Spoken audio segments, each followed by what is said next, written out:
Welcome. Hi, this is Ida Reis, certified divorce lending professional, and this interview is part of the Divorce Literacy Series from the Divorce Lending Association. And today I have with me Kim Stepanuk. Welcome, Kim. Thanks, Ida. Welcome. Great, good to have you today. Thanks. Would you kindly provide us with a little background knowledge about your practice and your unique background? Sure.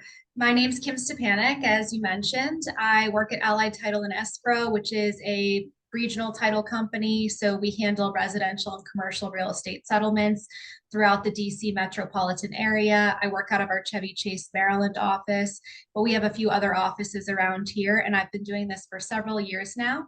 Prior to getting into the real estate and title world, I was a divorce attorney. So I did that for almost 8 years, litigating various disputes. So a lot of family law matters. People would come into our office if they were thinking about getting divorced and just wishing to gather some information about the process, all the way up until a few days before an actual trial was scheduled. So all the way through the process from start to finish with modifications, post-judgment issues, but as well as helping them with custody and child support, and most importantly, that marital property, making sure that everyone who had an equitable interest in that marital property, that it was appropriately divided. And even before that, I worked for the court system up in the Circuit Court for Baltimore City, worked a little bit behind the scenes with a judge. So all of that backgrounds led me to here at Allied Title today and given me the background and knowledge that I can help clear some of these title issues and make sure that our buyers and sellers have a smooth settlement process. That's awesome. What a great background for this for working in the title industry. And just to be clear for our listeners, so you no longer practice family law, just title law, right? Is that correct? That's Okay. correct. I still keep up with it because it's certainly relevant to have the information for the title world and making sure we're understanding the court orders. We know the law in terms of what's expected in those divorce situations, but I am not actively practicing family law at this time. Okay. So, in divorce, as you know, it's common to have one spouse buy out the other spouse's interest or to sell the marital property and potentially split or have a percentage of the net proceeds and then go on and buy another home. Would you kindly give us some idea of what you see in challenges for those scenarios? Yep. So marital property in Maryland is typically any property that's acquired during the marriage. There are some general exceptions, and I would recommend that anyone seek a family law attorney if they have questions about their situation or background. But some of the general exceptions are property that's inherited, gift from third parties, or any property that's excluded by a valid agreement, such as a separation agreement or even a prenuptial agreement. And that property is acquired during the marriage. So all the way from the date of marriage, all the way through the date of divorce, not necessarily at the date of separation. And that interest can be created regardless of how the property is titled. So oftentimes we get questions when I was in the divorce world, but also here in the title world. And people, even if a property is titled in someone's individual name, so just in the husband's name or just in the wife's name, doesn't mean that that other spouse does not have an equitable interest in the property. So part of what the court system does is to make sure that the parties who have equitable interest receive that equitable interest, which is not always an equal 50-50 distribution of the property. But it doesn't necessarily mean you have to have a court order. The parties can also, husband and wife can also agree on how to distribute that property, whether they want to sell it or whether one party would like to stay in the property and just refinance it. At the time of divorce, courts can award what's called exclusive use and possession of the property to one of the parties as long as there are children in the property. And there's a lot of factors that your local divorce attorney can assist you with to see if it's a good fit for you. But the concept is basically that courts want to make sure children have stability. So oftentimes, and usually up to 3 years after the final date of divorce, parties can stay in that property, and one of the spouses will have the exclusive right to use and enjoy that property with the children as the children are staying with them. So in consideration of that, we often see cash out refinances or the parties agreeing to stay in that house for one period of time, whether it's husband or wife that's staying with the children. And then after the 3 years that the home will be sold. Of course, the home can be sold at any time. The court retains jurisdiction to do that, whether it's at the time of the divorce or a little bit later.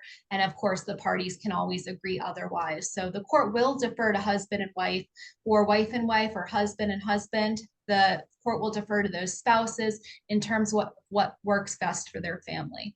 And so we do see those cash out refinances. And what that means is the parties would discuss other property. And if there's any equity in the house, that equity could be split between the parties. So the party that would like to keep the house would refinance. And this, we typically see this when both parties are on the mortgage.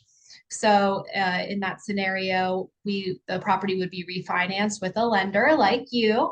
And that way, the spouse who is not going to stay in the house or live in the house would be removed from any liability associated with the mortgage. And simultaneously with that refinance, the title of the property can be transferred over to that property to the person who's going to be keeping that property. So in that situation, if it's husband and wife, husband wants to keep the property, he would refinance the mortgage into his sole name, meaning the existing mortgage would be paid off and he would get a new mortgage. And then simultaneously with that, wife could sign off on the deed, transferring her portion or ownership interest in the property over to husband. So in that situation, he becomes the sole owner of the property legally. He's the only one on title, and the mortgage is in his sole name. That allows him to continue to use, have, and enjoy that property after the date of divorce.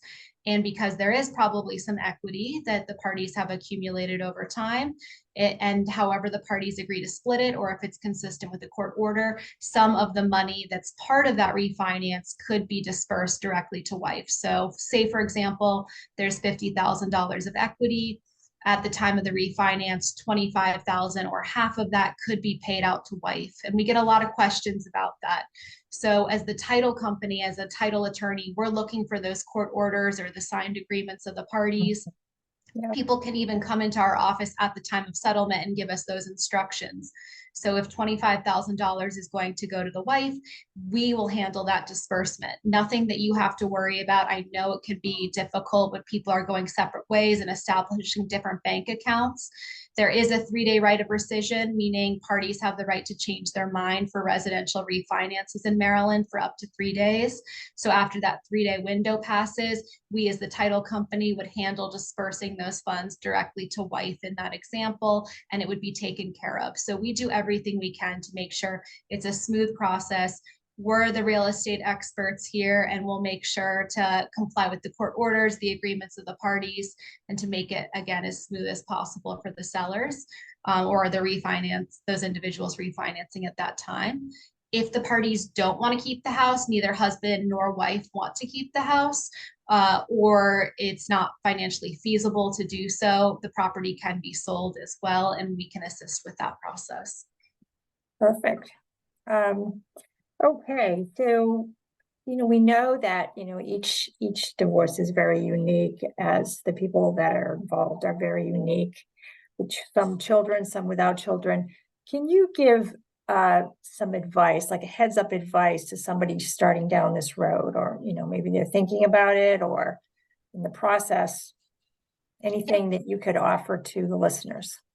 I never think it hurts to consult with an expert in the field. So whether that's reaching out to a friendly, trusted mortgage loan officer like yourself, or whether it's reaching out to a divorce attorney to get the information, knowledge is power in my mind. So getting out in front of it, even if you haven't spoken with your spouse about getting divorced, get that information up front, and it will help you make better decisions moving forward.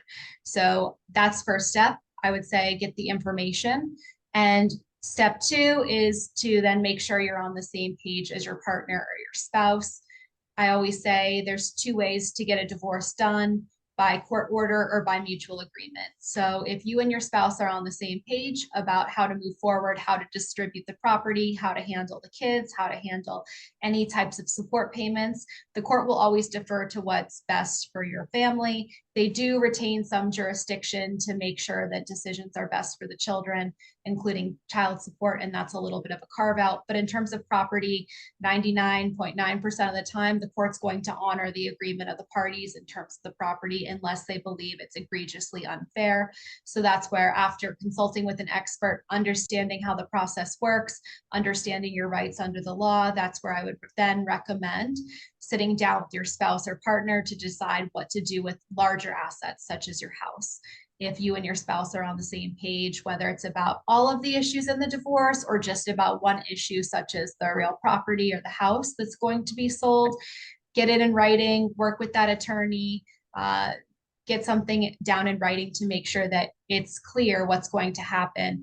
And if you are on the same page about, again, how the seller proceeds are going to be dispersed. So if you decide to sell, if they're going to be split 50-50, if they're going to be split other ways, if you're going to be paying certain expenses. We're dealing with a divorce case right now where the court order says that an IRS tax bill will be paid before the parties receive their share of the proceeds.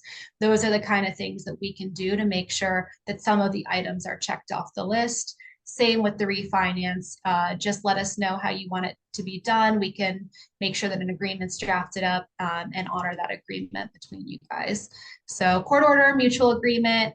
I would recommend being on the same page, getting it in writing, and make sure that you loop in that industry expert, hopefully an attorney that can make sure that you're getting everything that you're entitled to under the law. Good. Are you able to, we of course asked this question, understanding that, keeping the privacy of the folks, the clients, but you able to share an example of how you were able to help a divorcing couple that really made a difference? So there is a mantra in the divorce world, and a lot of people say that divorcing couples are just good people in bad situations. So it's definitely a high stress situation, drastic life changes that will occur, and significant adjustments. And whether that means at least one person moving out of the house, both people, and it being sold, significant financial obligations going on. Getting divorced is not an easy process, and I know selling a house isn't easy either. So just being able to help walk people along the process and make sure that it's a smooth transition. When the contract comes to us or we get a request from a loan officer about a refinance, we try to reach out to them by phone just so they can hear the calming voice of an individual and immediately explaining the process, what they can expect over the next few weeks.